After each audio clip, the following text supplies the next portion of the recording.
मीरा भाईंदरचा महापौर मराठीच व्हावा अन्यथा अशा आशयाची आक्रमक बॅनरबाजी मनसेकडून शहरभर करण्यात आलेली आहे।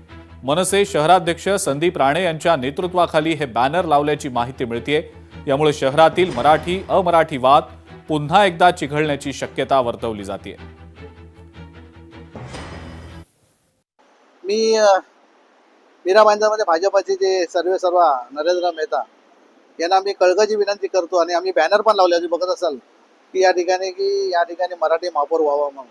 आज वारंवार सगळ्यांकडनं हीच अपेक्षा आहे की मराठी माणूस स्थानिक प्रथम जो नागरिक असतो तो महापौर व्हावा, ही मनापासून इच्छा आहे। तुम्ही बघत असाल नरेंद्र मेहतांकडनं ही अपेक्षित आहे की अतिशय चांगल्या प्रकारचा निर्णय ते घेतील, महाराष्ट्राचा निर्णय घेतील, महाराष्ट्राच्या हितासाठी निर्णय घेतील आणि महाराष्ट्रीय संस्कृती जपण्याचं काम करतील, याची माझी पुरी आशा आहे।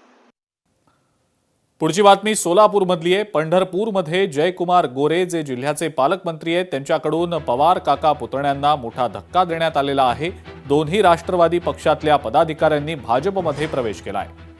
शरद पवारांच्या राष्ट्रवादीचे युवक जिल्हाध्यक्ष गणेश पाटील आणि अजित पवारांच्या राष्ट्रवादीचे प्रदेश उपाध्यक्ष समाधान काळे यांनी पालकमंत्री जयकुमार गोरेंच्या उपस्थितीत भाजपात प्रवेश केला।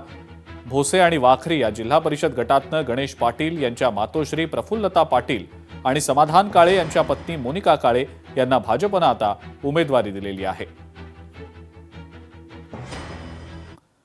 सोलापूर महापालिका निवडणुकीमध्ये अनेकांमुळे अडचणी आल्या, परकीयांबरोबर स्वकीयांनी सुद्धा अडचणी निर्माण केल्या, असं वक्तव्य पालकमंत्री जयकुमार गोरे यांनी केलेलं आहे।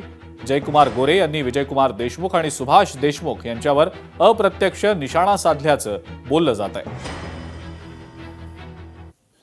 स्वकीय कोण होते या संदर्भात आपल्याला अधिकचं मी सांगण्याची आवश्यकता नाही। आपण पाहिलेलं आहे, अख्खी निवडणूक आपण जवळून पाहिलेले होता। काय स्वकीय परकीयांच्याकडून दोन्ही बाजूने काय अडचणी होत्या, त्या सगळ्या अडचणी भारतीय जनता पक्षानं मात केली आणि भारतीय जनता पक्षाच्या कार्यकर्त्यांनी दाखवून दिलं की व्यक्तीपेक्षा पक्ष श्रेष्ठ आहे। मुंबई महानगरपालिकेमध्ये एमआयएमच्या गटनेतेपदी विजय उबाळे यांची आता नियुक्ती करण्यात आल्याचं एमआयएमचे प्रदेशाध्यक्ष इम्तियाज जलील यांनी जाहीर केलेलं आहे। तर मालेगाव महापालिकेत एमआयएमच्या गटनेतेपदी माजी महापौर अब्दुल मलिक असतील, असं सुद्धा जलील यांनी जाहीर केलेलं आहे। इस्लाम पार्टीला पाठिंबा देण्याबाबत आपण सकारात्मक असल्याचं सुद्धा इम्तियाज जलील म्हणतात।